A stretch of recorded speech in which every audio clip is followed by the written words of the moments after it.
இவ்வளோ நாள் மொட்டைக்கடிதாசு வந்தது செஞ்சதெல்லாம் முத்துதான்னு சொல்லி ரோஹிணியை மிரட்டுறவன் சாமியார் வேஷம் போட்டு வந்து கோயிலில் சொல்லிடுவான். இதை கேட்டு வந்து மனோஜ் வந்து வேக வேகமாக வீட்டில் வந்து திட்டிக்கிட்டு இருப்பான். அப்போ வந்து மீனா வந்து அவர் அதை செஞ்சுருக்க மாட்டார், நான் நிரூபிக்கிறேன்ட்டு கீழே போகும்போது கரெக்டாக வந்து முத்து வந்துடுவார். வேகமாக வந்து கூட்டிகிட்டு வரும்போது நான் அவனை போட்டு சாத்துறேன் அப்படின்ட்டு வேகமாக முத்து வந்து கோவமாக வருவார். அப்போ வந்து எல்லாம் பேசிக்கிட்டு இருப்பாங்க ஹாலில். இவ்வளோ நாள் நீ செஞ்சது பத்தலையா, இதையே இப்படி பண்ணிகிட்ருக்கேன்னு அவங்க அப்பா கூட மனோஜை திட்டுவார்.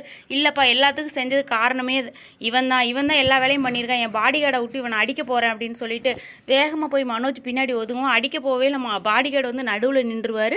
முத்து வழி விடுறா, நானும் எங்கள் அண்ணனும் பேசிகிட்டு இருக்கணும் இல்லை அப்படின்னு சொல்லும்போது டப்புன்னு ஒரு அடி அடிக்கும்போது பாடி கார்டு அந்த பக்கம் போய் விழுந்துருவார்.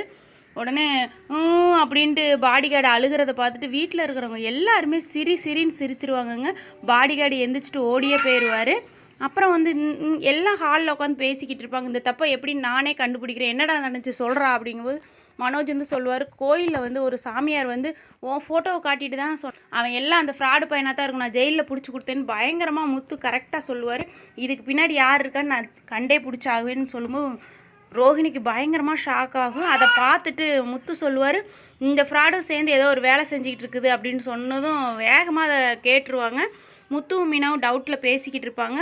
மீனாவும் முத்துவும் பேசிகிட்டு இருக்க ரோஹிணி ஒளிஞ்சிருந்து கேட்டுகிட்டே இருப்பாங்க.